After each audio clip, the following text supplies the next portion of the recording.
Good morning everyone. Welcome back to our second session of grade 7. Yesterday I taught you about the nutrition that plants derive.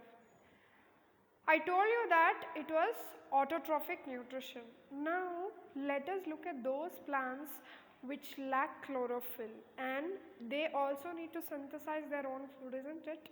So how are they going to do it? Let us see now. Okay? The plant has also adapted, different kinds of plants have made different adaptations in order to survive and propagate their race to next generation. Now let us look at some of their nutritions in our present class. Okay. Accordingly, now I told you that heterotrophic means directly or indirectly it is depending on other creatures or other substances for its survival. Okay. Accordingly, the plant nutrition was divided into two types. Plant nutrition was divided into two types. One was autotrophic, which we discussed yesterday. The other one is heterotrophic. Yesterday we dealt in detail about autotrophic nutrition as well as the photosynthesis. Today we are going to look at the heterotrophic nutrition. Now let us go to the first topic. This is called as the parasitic nutrition. Here in parasitic nutrition what happens is there is a host as well as a parasite. Let me elaborate it in a much more detailed manner. Say for example there is a tree here and on this branch I have some kind of root nodule or root or a climber which has completely twirled the branch of that tree. Now this climber, as it started twirling, it is obtaining the nutrition by entering into the xylem and phloem of that particular tissue of the host. Now let me elaborate it. The plant is taking water, sunlight, and through the chlorophyll that is present in the green leaves, it is able to make its own food. Now these climbers or the parasites, not all the climbers are parasites, only some climbers or some of the plants are parasites. Now what happens is, I am magnifying the branch here. Now if you look at the branch of the tree, here you are having vascular bundles. In vascular bundles you are having the xylem and phloem. Okay.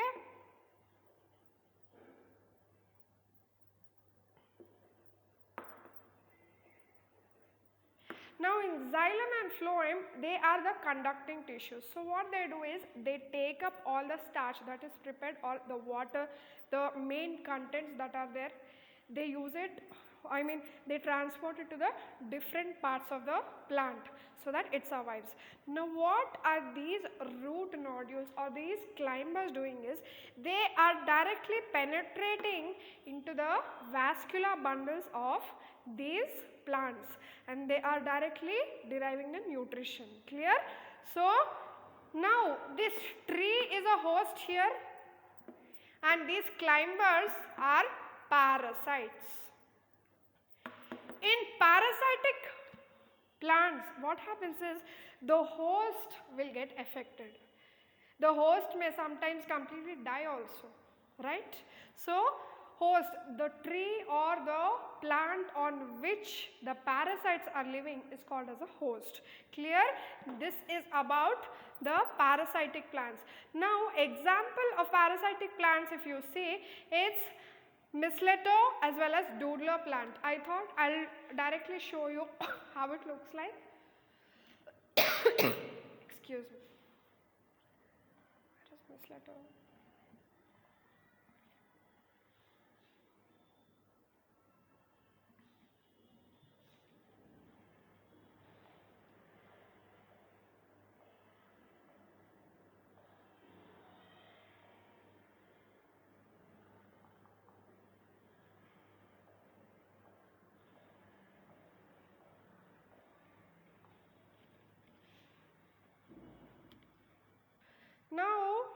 you see that this has clearly started spreading it has wired the host plant, and it has started penetrating into the vascular bundles of that host plant, and it is deriving the nutrition, in which the parasite is getting stronger, whereas the host cell or the host plant will start becoming very weak. So this is about the parasitic plants. Clear? Now there is also dodder plant.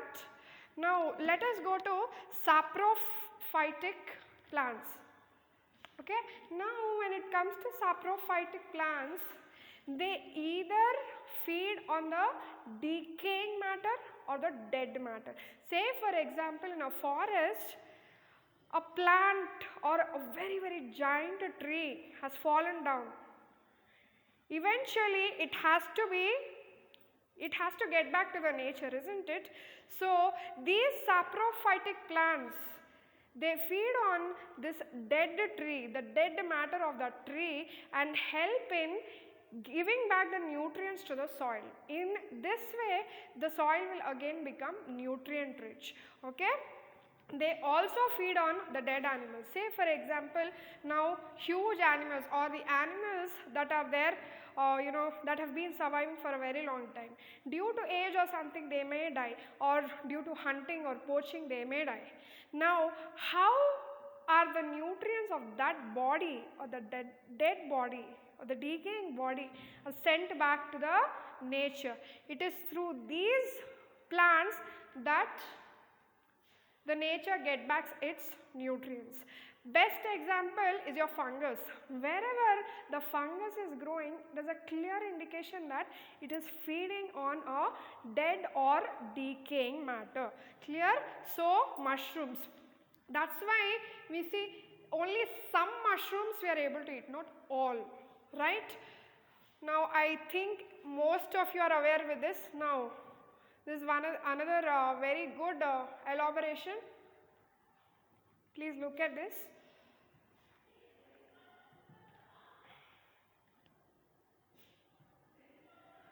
Yeah.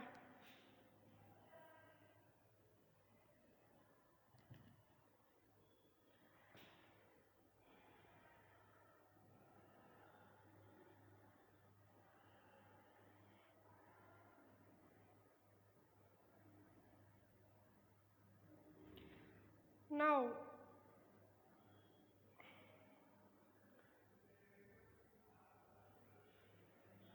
where is this mistletoe? Now here you can see that the doodler stem or the dooder stem is getting into the vascular bundles, that is the xylem and phloem. Xylem is giving out water, phloem is giving out starch. So it has deeply penetrated its roots into the vascular bundles of the host tissue. Here you can see that the plant has twirled over, or it has intertwined with the host plant. This is about the parasitic one. This is a clear demonstration. You can see this is getting deep into the conducting tissues of the plant. Now, okay, I'll come back to this. Now let us concentrate on this. I already spoke about saprophytic plants. Okay. Now these are depending directly or indirectly on the dead or decaying matter. Best example is your mushrooms. Now coming to the insectivorous plants. Some plants, usually insectivorous plants, grow in the places where nitrogen is deficient. That means the soil is not having enough of nitrogen. There what happens is, when nitrogen is not sufficient, the plant makes a modification wherein the flower, the most attractive part of the plant, is very, very colorful, and it has got some amazing fragrance which will attract the insects towards it. Obviously, when the insects are getting attracted with the fragrance as well as the colors, it kind of traps the insect. Okay, it kind of traps the insect. Best example is your pitcher plant and your Venus flytrap. Now, if you look at this is one of the insectivorous plant. Okay, this is Venus flytrap that I am showing. It is having hairy projections here. If you can see it carefully, it is having some hairy projections wherein when the insect goes here, it gets trapped. The needle kind of thing, the the thorns inside will act as sharp needles which eventually trap the insect. They do not allow the insect to go out. Eventually what happens is, after the insect gets in between the petals or in between the flower, the Venus flytrap will eventually close. What happens after that? The Venus flytrap will start secreting digestive juices. When the digestive juices start acting onto the insect, it automatically gets digested. Through this process, it derives lot of nutrition. Nitrogen deficiency which was there in the soil is being compensated through the insects. This is one of the trapping mechanism of insectivorous plants. Let us look at the next one. This is the pitcher plant. If you look at this is very colorful as well as attractive. Now, when you look at this, half of it is already filled with the digestive juices. Once the insect gets in, it's highly impossible for it to come out. The digestive juices that are present here are highly acidic in nature, which do not allow the plant to get out of the pitcher plant. Clear? So, through this way, it can trap the insect and derive its nutrition. Okay. Now, going on to our next segment, this is the symbiotic plants. Okay. Now, when we come to symbiotic plants, the relationship, or when two plants compensate each other with a mutual benefit. Say for example, there are two friends, one is good at math, one is good at English. So, that one friend says, I will explain mathematics to you, the other one will say, I will explain English to you. What happens is, both of them together, they are perfect in each thing, but when they sit together, they collaborate and there is a mutual benefit coming out of it. That is what is happening here. In symbiotic plants, the plants, if you take individually, they are not self-reliant, they are not self-sufficient. But in collaboration with another plant, what happens is, they become very, very strong. And this is called as symbiosis. This process is called as symbiosis. Best example, 1 minute.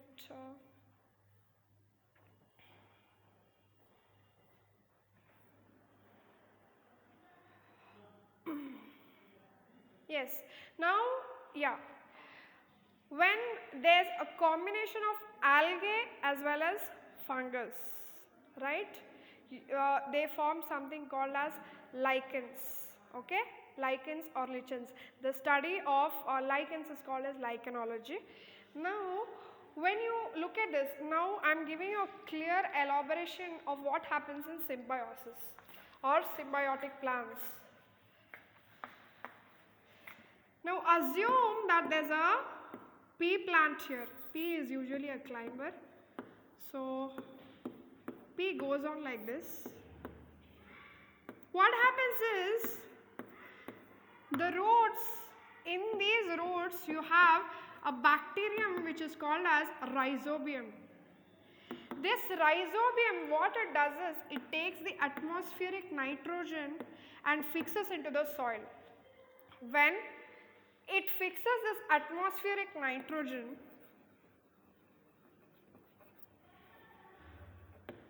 okay, when it fixes the atmospheric nitrogen, it usually fixes it in form of urea, okay, urea or ammonia, anything you can take, right. this which was in gaseous state is now becoming or turning into solid state. When this happens, what is happening is this ammonia is utilized by the root nodules of the pea plant. In turn, when the root nodules are getting sufficient nitrogen, there is a better quality of pea plant growing out of it. Clear? In this way, the rhizobium which is there, it is getting benefited through the roots, usually pneumatophores or something like that, which get onto the surface to derive the atmospheric nutrition or atmospheric nitrogen, sorry. Okay, atmospheric nitrogen. Rhizobium is getting benefited by the roots of this pea plant. Pea plant in turn is getting benefited because of the rhizobium, because it is fixing nitrogen, which is very, very essential for its growth and survival. So this is how the plants have adopted themselves in order to grow and survive. So this was all about the heterotrophic nutrition in plants. In the next class, we are going to discuss about the different kinds of physiology or the kind of nutrition that the human beings as well as the animals have. See you in the next class.